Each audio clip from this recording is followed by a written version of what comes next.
ಉತ್ತರ ಕನ್ನಡ ಜಿಲ್ಲೆಯಲ್ಲಿ ಕಳೆದ ವಾರವಷ್ಟೇ ಬಂದರಿನ ವಿಚಾರ ದೊಡ್ಡ ಮಟ್ಟದ ಲಡಾಯಿಗೆ ವೇದಿಕೆಯನ್ನು ಸೃಷ್ಟಿ ಮಾಡಿತ್ತು. ಈಗ ಜಿಲ್ಲಾಡಳಿತದ ಮತ್ತೊಂದು ನಿರ್ಧಾರ ವಿವಾದದ ಸ್ವರೂಪವನ್ನು ಪಡೆದುಕೊಳ್ತಾ ಇದೆ. ಅಷ್ಟಕ್ಕೂ ಜಿಲ್ಲಾಡಳಿತ ತೆಗೆದುಕೊಂಡಂತಹ ನಿರ್ಧಾರವಾದರೂ ಏನು, ಅದರಿಂದ ಆಗ್ತಾ ಇರುವಂತಹ ಬೆಳವಣಿಗೆಗಳಾದರೂ ಏನು, ಅದರ ಕಂಪ್ಲೀಟ್ ರಿಪೋರ್ಟ್ ನಿಮ್ಮ ಮುಂದೆ. ಹೊನ್ನಾವರದ ಕಾಸರಕೋಡದಲ್ಲಿ ನಿಷೇಧಾಜ್ಞೆ, ಪೊಲೀಸ್ ದೌರ್ಜನ್ಯಕ್ಕೆ ತೀವ್ರ ಜನಾಕ್ರೋಶ. ಸರ್ಕಾರದಿಂದ ಕಂದಾಯ ಭೂಮಿ ಸೃಷ್ಟಿ, ಖಾಸಗಿ ಕಂಪನಿಗೆ ಮಾರಾಟ ಆರೋಪ. ಉತ್ತರ ಕನ್ನಡ ಜಿಲ್ಲೆಯ ಹೊನ್ನಾವರದ ವಾಣಿಜ್ಯ ಬಂದರು ಯೋಜನೆಗಾಗಿ ಸ್ಥಳೀಯರ ಮೇಲೆ ದೌರ್ಜನ್ಯ ನಡೆದಿರೋದಕ್ಕೆ ಎಲ್ಲೆಡೆ ತೀವ್ರ ಆಕ್ರೋಶ ವ್ಯಕ್ತವಾಗಿದೆ. ಫೆಬ್ರವರಿ 25ರಂದು ಹೊನ್ನಾವರ ಕಾಸರಕೋಡು ಟೊಂಕಾದಲ್ಲಿ ನಿಷೇಧಾಜ್ಞೆ ಜಾರಿಗೊಳಿಸಿ ಎಚ್ಪಿಸಿಎಲ್ ಖಾಸಗಿ ಕಂಪನಿ ಸರ್ವೆ ಕಾರ್ಯ ನಡೆಸೋಕೆ ಜಿಲ್ಲಾಡಳಿತ ಅನುಮತಿ ನೀಡಿತ್ತು. ಸರ್ವೆ ಕಾರ್ಯವನ್ನ ಪ್ರತಿಭಟನೆ ಮೂಲಕ ಪ್ರಶ್ನಿಸೋಕೆ ಮುಂದಾದ ಸ್ಥಳೀಯ ಮೀನುಗಾರರ ಪ್ರತಿಭಟನೆಯನ್ನು ಪೊಲೀಸರಿಂದ ಬಲವಾಗಿ ಹತ್ತಿಕ್ಕಲಾಗಿತ್ತು. ಈ ಸಂಬಂಧ ಪುರುಷರು, ಮಹಿಳೆಯರು, ಮಕ್ಕಳ ಮೇಲೆ 25ಕ್ಕೂ ಹೆಚ್ಚು ಪ್ರಕರಣ ದಾಖಲಿಸಲಾಗಿದೆ ಎಂಬ ಆರೋಪ ವ್ಯಕ್ತವಾಗಿದೆ. ಇದಕ್ಕೆ association for protection of civil right ಸಂಘಟನೆ ಖಂಡನೆ ವ್ಯಕ್ತಪಡಿಸಿದೆ.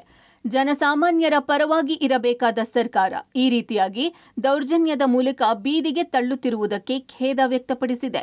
ಅಲ್ಲದೆ ಸಂಬಂಧಪಟ್ಟ ಅಧಿಕಾರಿಗಳು ಹೊನ್ನಾವರ ತಾಲೂಕಿನ ಕಾಸರಕೋಡ ಗ್ರಾಮದ ಮೂಲಖುರ್ವ ಪ್ರದೇಶವನ್ನ 303 ಸರ್ವೆ ನಂಬರ್ ಸೃಷ್ಟಿಸಿ ಖಾಸಗಿ ಕಂಪನಿಗೆ ನೀಡಿದ್ದಾರೆ ಎಂಬ ಗಂಭೀರ ಆರೋಪ ವ್ಯಕ್ತವಾಗಿದೆ. ಈ ಹಿಂದೆ ಈ ಭೂಮಿ ಸಮುದ್ರದಿಂದ ಆವರಿಸಿ ಕಣ್ಮರೆಯಾಗಿತ್ತು. ಅಲ್ಲಿನ ಜನರಿಗೆ ಪರ್ಯಾಯ ಭೂಮಿಗೆ ಸ್ಥಳಾಂತರಿಸಿ ಹಕ್ಕುಪತ್ರ ನೀಡಲಾಗಿದೆ ಎಂಬುದು ಸ್ಥಳೀಯರ ವಾದವಾಗಿದೆ.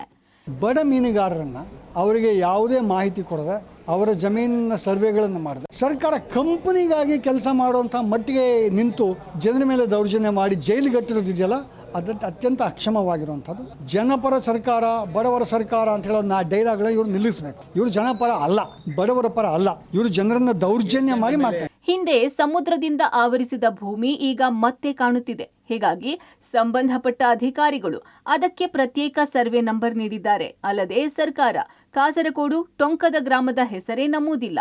ಅಲ್ಲದೆ ಹೊನ್ನಾವರದ ನದಿ ಮತ್ತು ಸಮುದ್ರದ ಸಂಗಮ ಸ್ಥಳವೇ ಕಾಣಿಸುತ್ತಿಲ್ಲ. ಹೀಗಾಗಿ ಅಧಿಕಾರಿಗಳ ನಡೆ ಸಂಶಯ ಹೆಚ್ಚಿಸಿದೆ.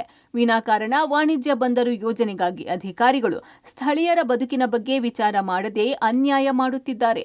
ಯಾವುದೇ ನೋಟಿಸ್ ನೀಡದೆ ಅವರಿಗೆ ಭಯ ಹುಟ್ಟಿಸುತ್ತಿದ್ದಾರೆ. ಇಲ್ಲಿನ ಹಲವು ಜನರಿಗೆ ಹತ್ಯಾ ಯತ್ನದ ಕೇಸ್ ದಾಖಲಿಸಿ ಜೈಲಿಗೆ ಕಳಿಸಲಾಗಿದೆ. ಇದು ಸ್ಥಳೀಯರನ್ನ ಭಯ ಬೀಳಿಸುವ ಯತ್ನವಾಗಿದೆ. ಸರ್ಕಾರ ಆದಷ್ಟು ಬೇಗ ದಾಖಲಿಸಿದ ಕೇಸನ್ನ ವಾಪಸ್ ತೆಗೆದುಕೊಳ್ಳಬೇಕು. ಈ ಬಗ್ಗೆ ನ್ಯಾಯಾಲಯದಲ್ಲಿ ಪ್ರಶ್ನೆ ಮಾಡೋದಾಗಿ ಎಪಿಸಿಆರ್ ಸಂಘಟನೆ ತಿಳಿಸಿದೆ.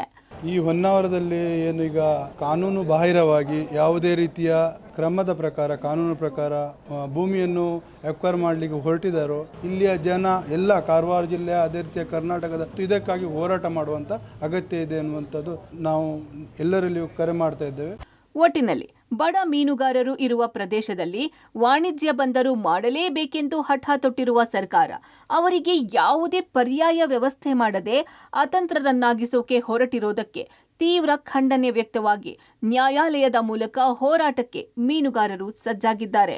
ಕ್ಯಾಮರಾಮನ್ ಸುರೇಂದ್ರ ಜೊತೆ ನವೀನ್ ಸಾಗರ್, ಪಬ್ಲಿಕ್ ಟಿವಿ, ಕಾರವಾರ.